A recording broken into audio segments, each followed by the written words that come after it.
పట్టాభిషేకం చేసిన రాగాల రారాజు ఆయన. భాష ఏదైనా భావానికంటే ఆయన పలుకుబడికే ప్రాధాన్యత ఎక్కువ.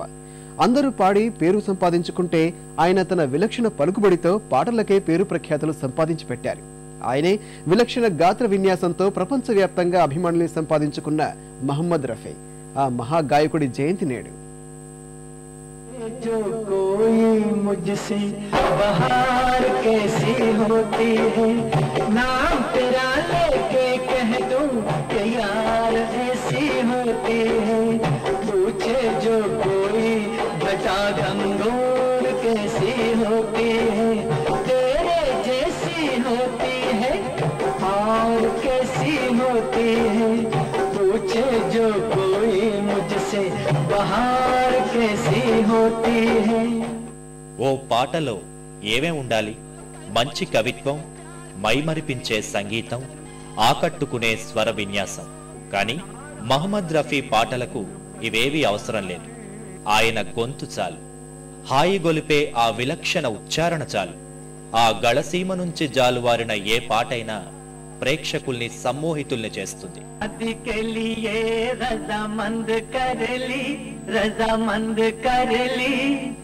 मैंने एक लड़की पसंद कर ली, शादी के लिए रजामंद कर ली, रजामंद कर ली।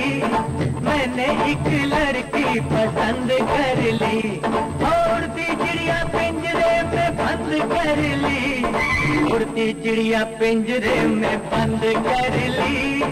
मैंने एक लड़की पसंद कर ली, शादी के लिए रजामंद कर ली, रजामंद कर ली। मैंने एक लड़की पसंद कर ली। డిసెంబర్ 24, 1924లో పంజాబ్లో జన్మించిన రఫీ చిన్నతనంలోనే సంగీతం పట్ల ఆకర్షితులయ్యారు. ఉస్తాద్ బడే అలీ ఖాన్ శిష్యరికంలో హిందుస్థానీ సంగీతాన్ని అవపోసన పట్టారు. 13 ఏళ్ల వయసులో తొలిసారిగా వేదికపై గొంతు సవరించుకున్న రఫీ 1942లో గుల్ బలోచ్ అనే పంజాబీ సినిమాలో మొదటి అవకాశాన్ని దక్కించుకున్నారు.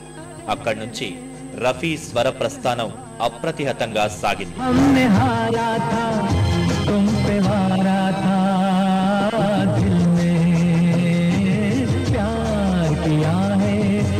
बेवफा से दिल में प्यार किया है, एक बेवफा से।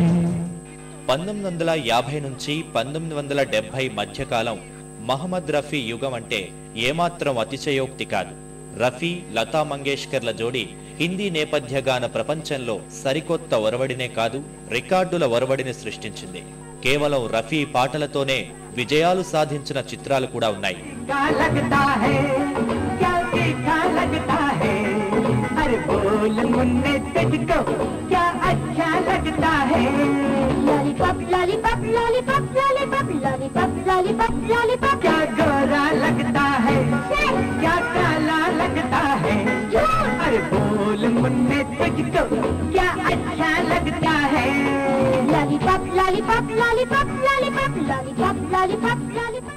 రఫీ గాత్రంతో అగ్రస్థాయికి ఎదిగిన కథానాయకులు ఎంతో మంది ఉన్నారు. రాజేంద్ర కుమార్, షమ్మి కపూర్ లాంటి వారు ఆయన పాటలతోనే హిట్ అందుకున్నారు. ఇక రాజేంద్ర కుమార్ రఫీ సాబ్ పాటలతోనే సిల్వర్ జూబ్లీ హీరో అయ్యాడు. రఫీ సహా ముఖేష్, మన్నాడే, కిషోర్ కుమార్, మహేంద్ర కపూర్ల కాలం బాలీవుడ్ లో సువర్ణాక్షరాలతో లిఖించి తీరాల్సిన కాలంగానే చెప్పుకోవాలి.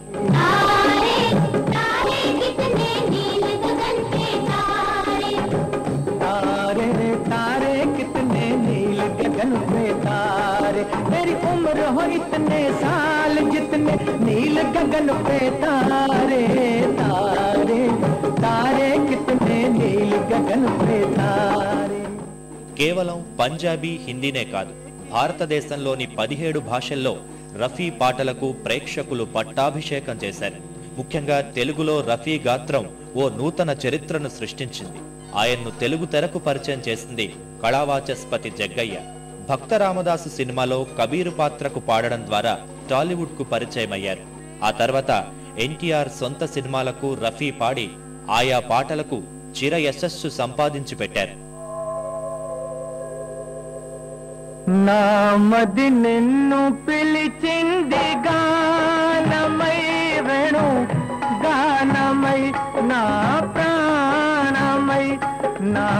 అది నిన్ను పిలిచింది గానమై వేణు గానమై నా ప్రాణమై ఎవరివో నీవు నేనెరుకలేను ఏ పేరున నిన్ను నే పిలువగలను ఎవరివో నీవు నేనెరుగలేను ఏ పేరున నిన్ను నే పిలువగలను తలపులలోనే నిలిచేవు నీవే. వైవిధ్యంగా విలక్షణంగా తెలుగు పదబంధాల్ని పలుకుతూ తెలుగు సినీ గీతాల్ని రఫీ గానం చేసే తీరు ప్రేక్షకుల్ని మంత్రముగ్ధం చేస్తుంది. ఎన్టీఆర్ కుటుంబ సభ్యులందరికీ రఫీ సాబ్ తన స్వరాన్ని అందించారు. ఆరాధన లాంటి సినిమాల్లో ఎన్టీఆర్ కు, అక్బర్ సలీం, అనార్కలి లాంటి సినిమాల్లో బాలకృష్ణతో పాటు హరికృష్ణకు సైతం రఫీ పాటలు పాడారు. నీకై ఎంత ఎంత వేగి వేగిపోయాను ఈ పూల మనసు నడుగు అడుగు ఇకనైనా హసీనా ఓ హసీనా మల్లెలలో కదలాడినవి నా కలవరింపులే ఆ గాలిలో చలరేగినవి ఆ గాలిలో చలరేగినవి నా నెట్టూరుపులే హసీనా ఓ హసీనా. కేవలం సినిమా పాటలే కాదు, ఎన్నో భజనలు సైతం ఆయన గాత్రం నుంచి వెలువడ్డాయి. అలుపెరుగని పాటసారిగా ఆయన తన గానయానాన్ని కొనసాగించారు. ఇక అవార్డుల విషయానికొస్తే రఫీ లాంటి వారి అవార్డుల్ని లెక్క తీయడం సముద్రం ఒడ్డున గవ్వలు ఏరడం లాంటిదే. నేడు ఆయన భౌతికంగా మన మధ్య లేకపోయినా మృదువైన రఫీ సాబ్ స్వర విన్యాసం ఈ గాలిలో నినదిస్తూనే ఉంది, ఉంటుంది. కులముతో పని లేనిది, ధనముతో కొనలేనిది, కులముతో పని లేనిది, ధనముతో కొనలేనిది. ఆడకు వయస్సుతో చెరలాడకు, ఆగితే వెనుకాడకు.